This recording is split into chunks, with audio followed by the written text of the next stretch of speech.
Hello everyone, and this is the second webinar, and here I'm going to introduce you to the SET coaching model. This is a really simple and powerful three-step coaching process that you can go through with your client. So I'm going to talk you through what this actually means. But the name SET stands for Story, Energy and Transformation. So stage one, becoming a soul awakening coach, is about understanding and practicing the art of intuitive coaching and energy healing. The first stage of the process, S or story, focuses on intuitive listening. Connecting with your client and trusting your intuition requires a deep listening technique. It's about presence, which brings about intuitive listening. It's about being in the moment with your client and being at one with your higher self.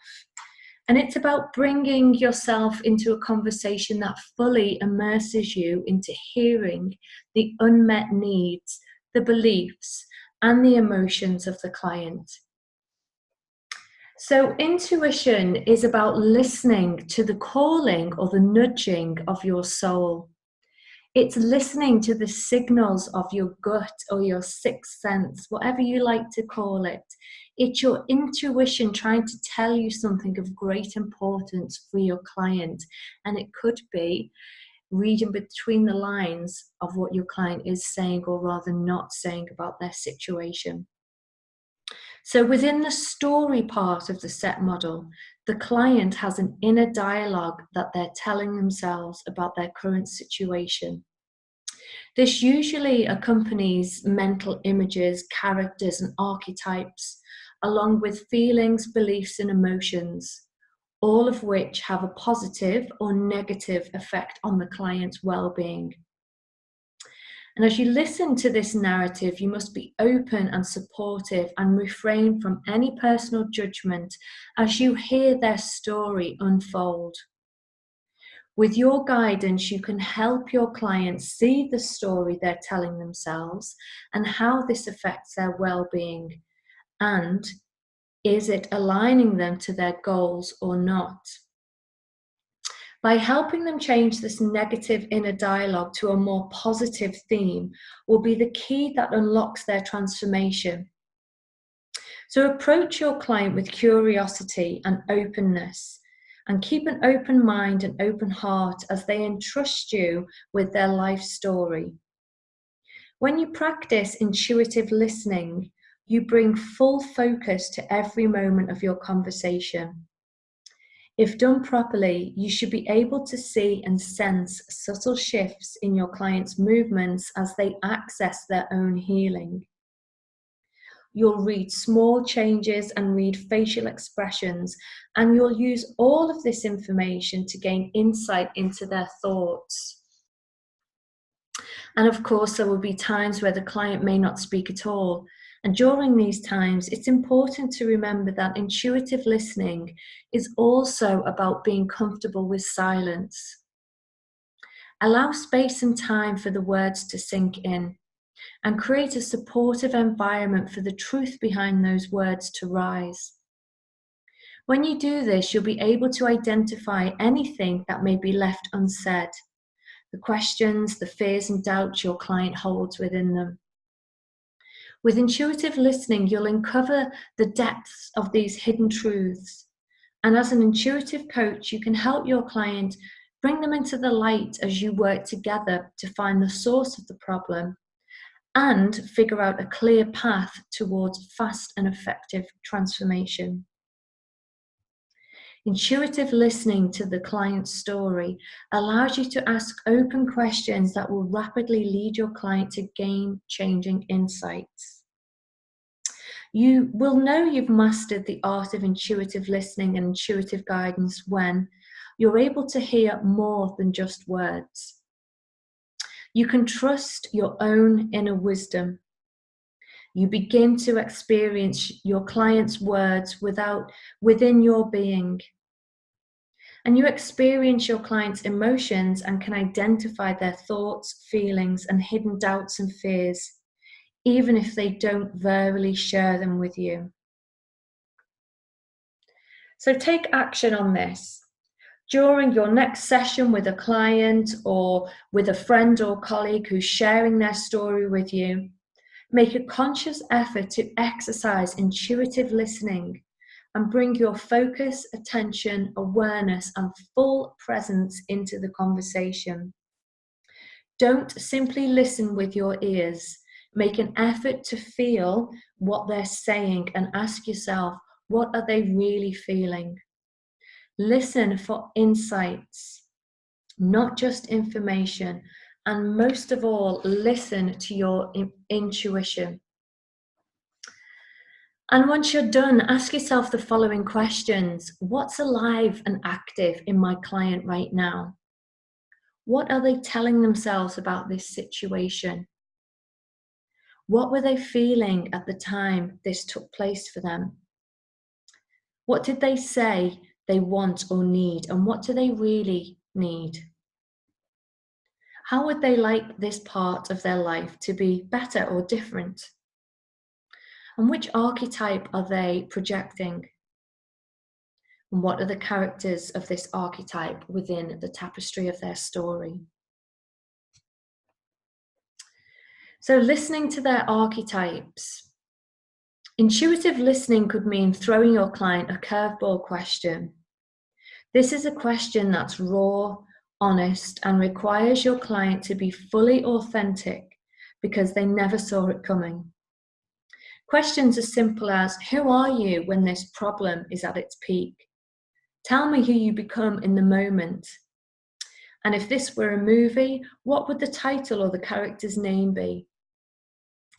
Or when this energy or character takes over you, this archetype, what happens to your energy physically, emotionally, mentally, and spiritually? These questions can encourage your client to look at their situation from a completely different perspective. Another way to help you and your client facilitate intuitive listening is by asking them to visualize themselves as a spectator of their own lives. How do they behave when this story plays out and they become this energy or archetype? Listen deeply, and their responses will give you an incredible insight into how they think. It may bring unconscious pain, limiting beliefs, and hidden doubts to their conscious mind. This can create massive progress, not only for the client, but for you as a coach.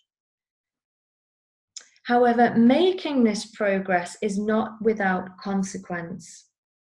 Asking powerful, even provocative questions such as these can stir up some strong emotions within your client.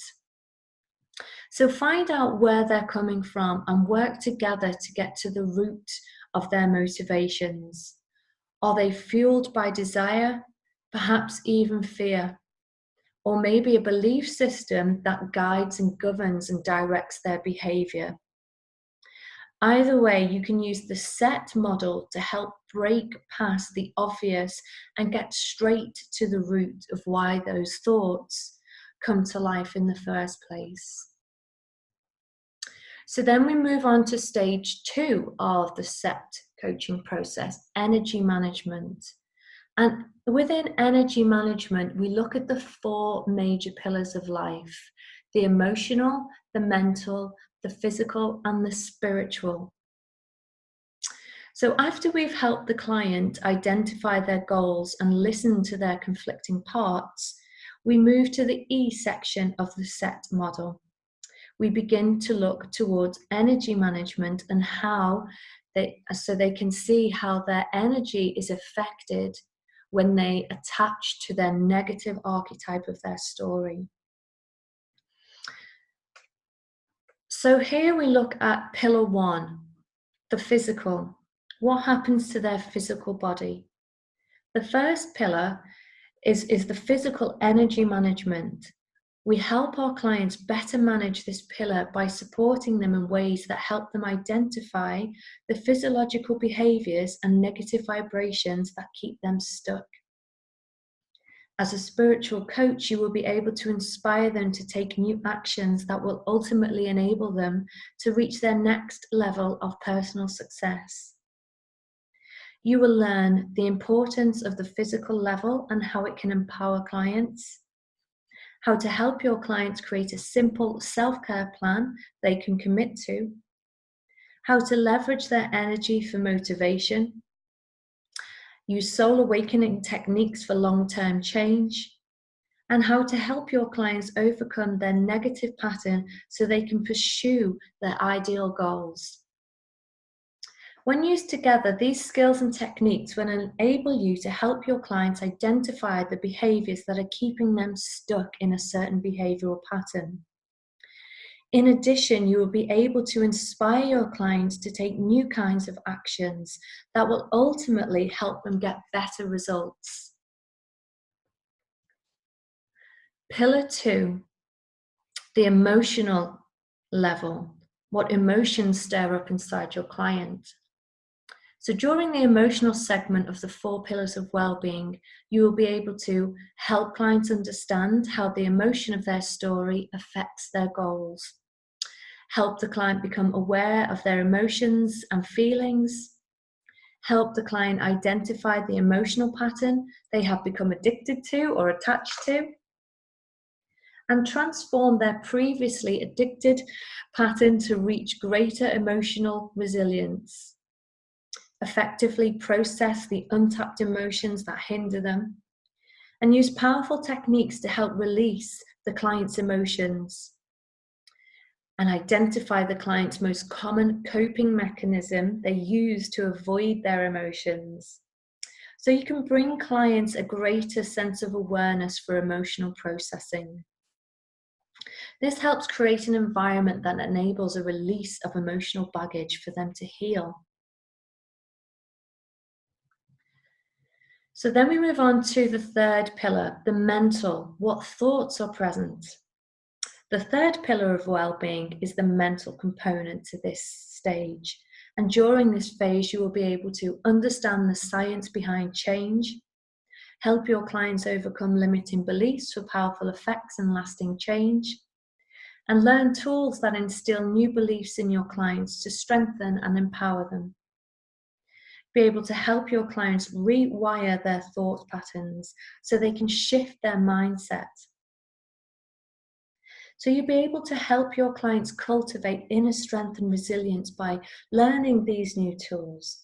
And they will play a crucial part in helping your clients identify the harm and negative effects of their old stories. With these skills, you can help them restructure their stories, the ones they've been telling themselves so far, and rewire their thinking for positive change. So far, we've seen how damaging stories can be if clients use them in ways that present them as a victim. By practicing the art of positive mental reinforcement, we can rewrite these stories to not only make our clients feel better, but help them be better for the rest of their lives. So pillar 4. Pillar 4 is all about the spiritual well-being. In this pillar, you will help shift clients into a spiritual space where they can find inner strength and peace. These 2 aspects will allow them to navigate difficult times in order to create the very miracles of their lives. It's important to note that this level does not refer to anything religious. Instead, it shows you how to help your clients connect to the unrelenting source of unconditional love. And you will learn how to help your clients overcome the anxiety of not being enough. How to help your clients connect to something much, much larger than themselves. These tools can help your clients gain clarity on their purpose, and you will be able to inspire your client to make massive strides towards their ideal life goals. You'll be able to encourage your clients to reframe their limiting belief system and how to avoid judgmental beliefs that keep their inner critic alive. And you will be able to teach clients to attract magical changes for the betterment of their lives.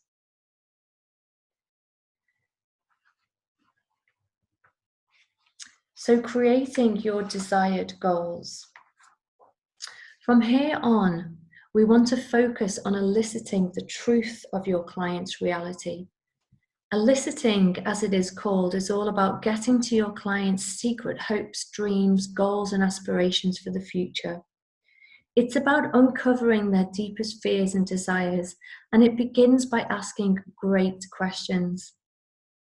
Eliciting can happen only when you ask deep, probing questions and combine that with your skill of intuitive listening. Using what you've learned so far,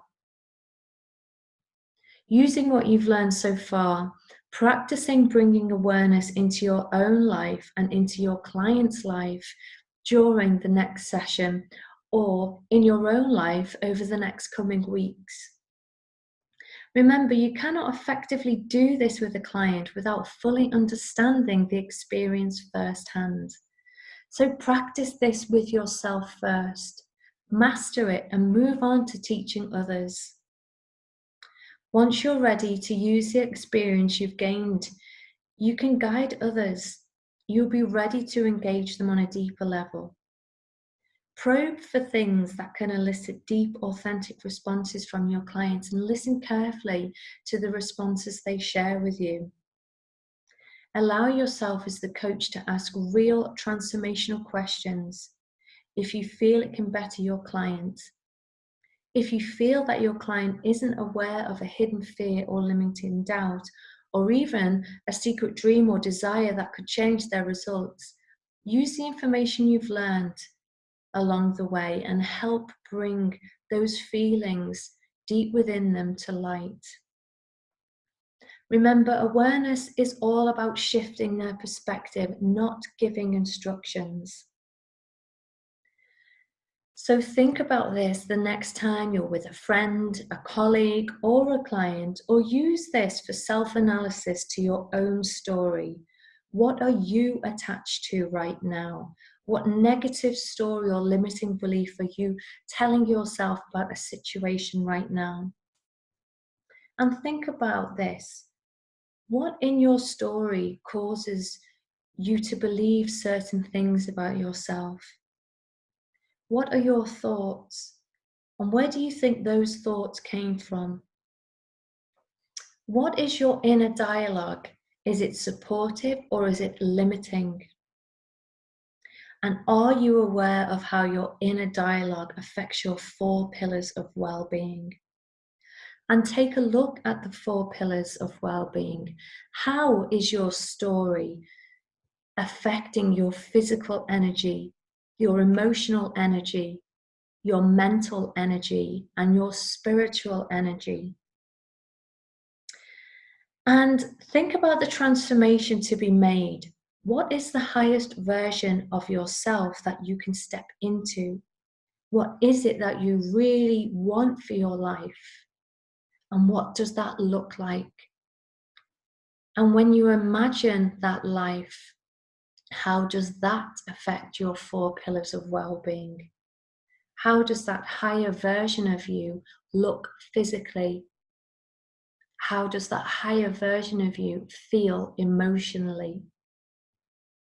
How does that higher version of you think about themselves?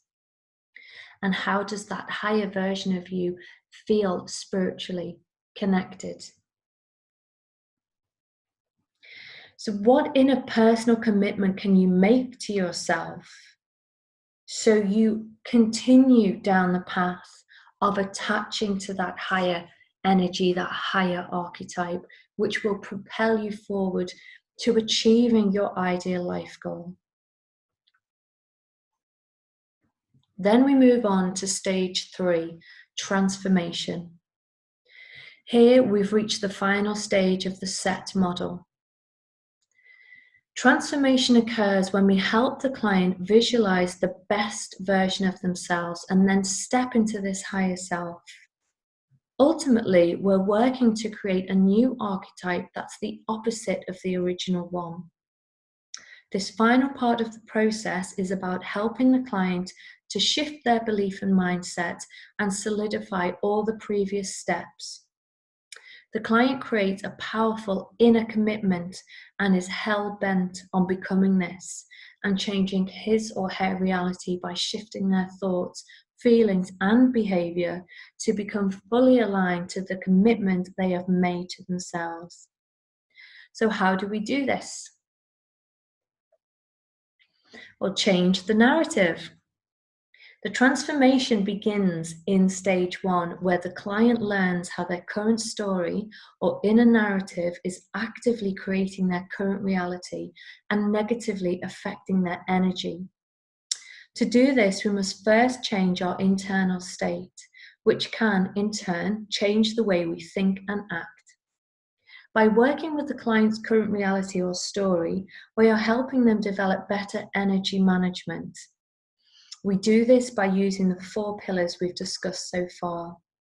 Ultimately, our goal is to help the client create a new and empowering narrative that will support them and propel them forward in their life's journey. Transformation without limits.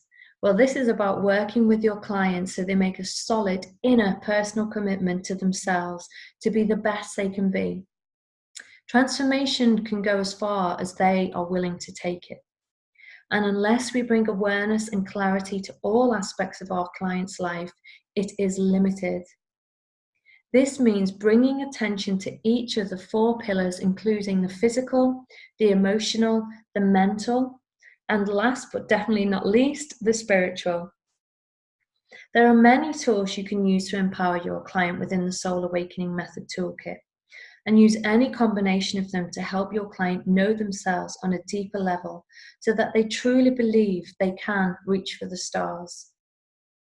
The phrase, "I believe in you," is a powerful statement that needs to be at the forefront of your mind as you coach. Using the person-centered approach by Dr. Carl Rogers, who understood that the person in front of him, i.e. the client or the coachee, was not broken, that within them they had the power to change their life.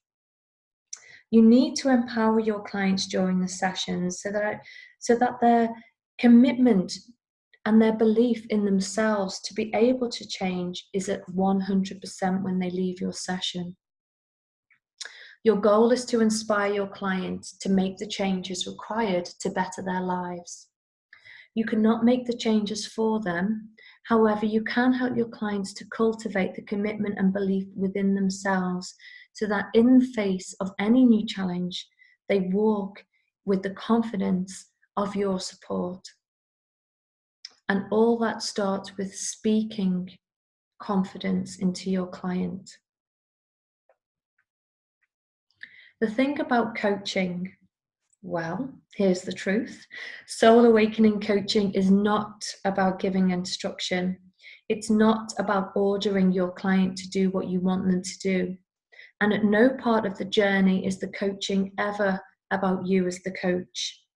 In fact, it's the exact opposite.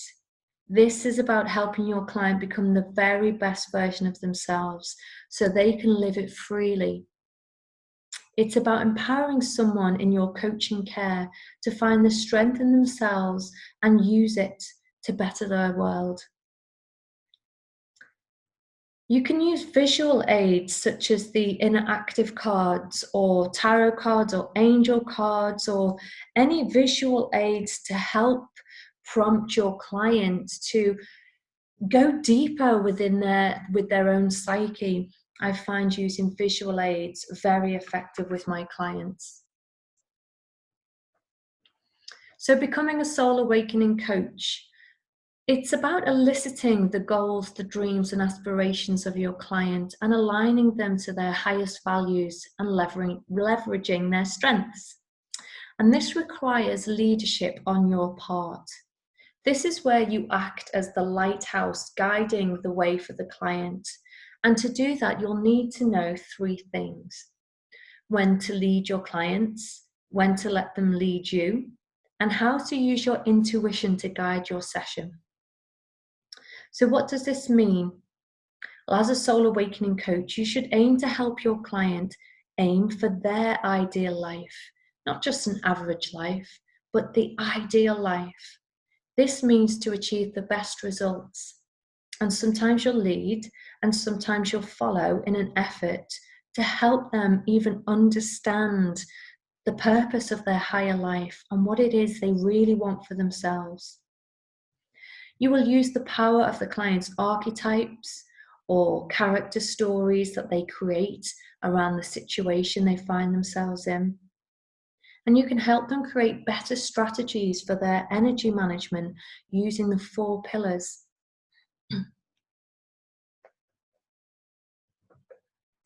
So transformation, why transformation and not just subtle change? We want our clients to make a quantum change, which is a big change. They can tap into any possibility or any shift that they want, but they have to know what they want first of all. Aiming for low-level goals means you'll get low-level results. And when the goal is too easy, everything stays the same. Making quantum change means tapping into the field of endless possibilities. So why aim small when you can aim big? So going big with your clients, do not limit your goals or the goals of your clients. Moreover, do not choose what's easy for them. If you go the ordinary route, you or your client will end up with ordinary results and little, if any, real long-term satisfaction at all. Moving forward towards the ideal life creates a whole different dimension. And by doing so, you can encourage your clients to make bigger changes with better positive results. So think about this. Successful individuals don't simply do the ordinary. World-class athletes don't aim only at bronze medals. Successful entrepreneurs don't give up and go home after the first failure. And successful musicians don't stop simply because they missed one note. Moving a client forward towards their ideal life taps into gifts and skills most clients don't even know they have. More importantly, it challenges your clients in a positive and powerful way. This aligns clients into a vision of themselves that is powerful, confident, and in control.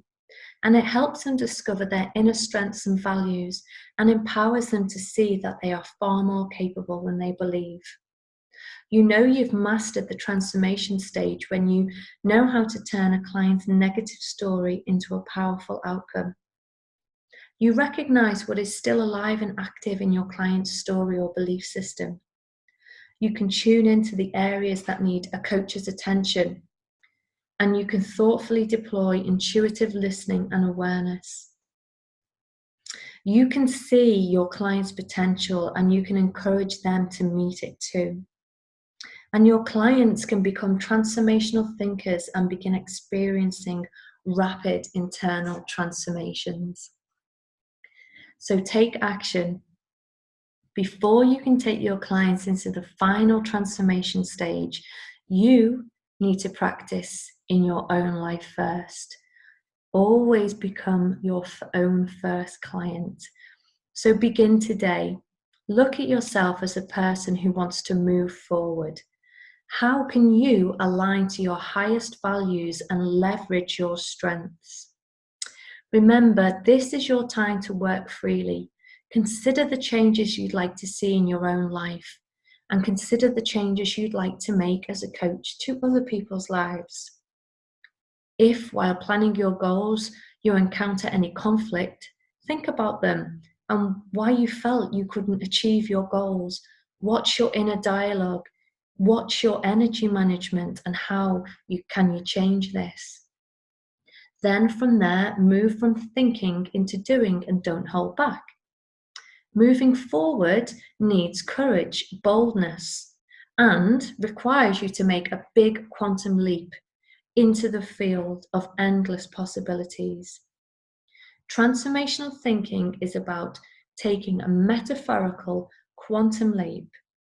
It's about seeing all possibilities. So answer the following questions. What's a goal you've had that you've been too afraid to attempt or go for up till now? What is something you believe that it's impossible or outside your reach, and why is that? What can you do to increase your positive results, experiences, and even your adventures? How can you do that?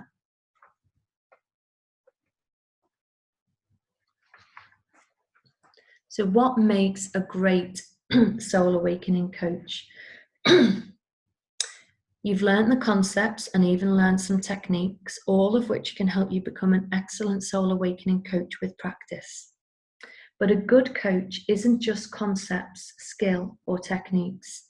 A good coach is so much more than that, and it starts with attitude.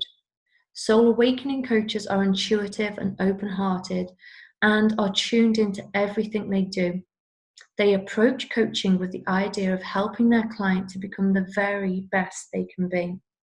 Soul awakening coaches are ecstatic to receive ideas, insights, and thought-provoking aha moments from their children, partners, and team members. They're willing to accept new insights from their peers and colleagues and even their competitors so that they can use these insights to bring about change for themselves and their clients. The coaching element in soul awakening coaching is about being open, vulnerable, and sharing insights or parts of their own story or your own transformation. It's about being authentic and honest without regard of how you might look in front of clients. Soul awakening coaches do not hide their mistakes. They do not try and keep up appearances. They're raw, open, and considerate and put the client's journey at the forefront of their sessions. Soul awakening coaches keep these things in mind as they share their own experiences, carefully disclosing their own journeys, but only if it benefits the client.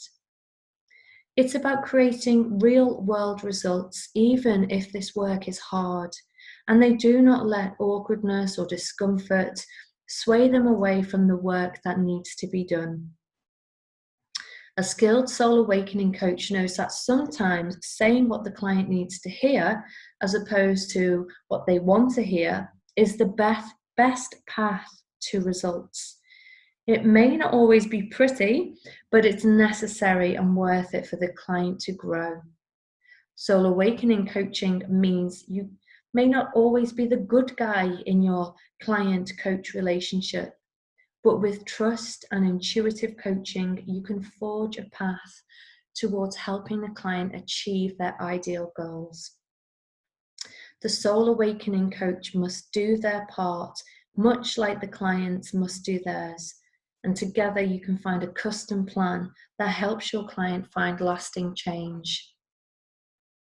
You know you've mastered the art of becoming a great soul awakening coach when you empower your client to make great shifts in their life. You're confident in your ability to guide and help the client reach their goals. And you're focused on creating better outcomes for the good of your client.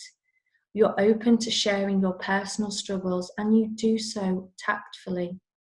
You can see and believe in the potential of all your clients. And you can trust your own intuition and are able to communicate this effectively with the client. Now, for one last time in this training, it's time to take action into becoming a soul awakening coach. Over the course of the next few days, do your best to discover opportunities that will help you learn and move toward your ideal self, relationships or business, or the best life you can. Be open and try to look for ways in which you can do this with genuine humility. Over the next few days, find ways to practice your intuition. Be open and truly authentic. Practice with curiosity with as many people as you can. You may choose to do this through any medium of your choice, via friends, clients, family, or colleagues. Dig deep and find vulnerable pieces of yourself that you haven't yet shared. And if you find yourself being open about stories you've never told a soul before, you'll know you're on the right track. Our goal during the next few days is to wander into the realm of vulnerability. Where are you comfortable? What are you comfortable sharing? But what's beyond that? And ultimately, this exercise will help you see what it's like to be vulnerable and hopefully help you do the same for your clients. Understand that soul awakening coaching is about being fully present as a coach, being open and vulnerable and willing to share. If you can do it for yourself, you can hold your clients to the same level of accountability. So think about 3 stories that you would be comfortable sharing with your clients, but move you slightly out of your comfort zone so you become a little bit more authentic and a little bit more vulnerable. Think about what they are. You have to become your own client first. And remember, I've said this before, you can only take your client as far as you've been. So how far are you willing to go? So take action, write down 3 stories and take them one step further into the realm of pure authenticity and vulnerability. Take care for now, guys.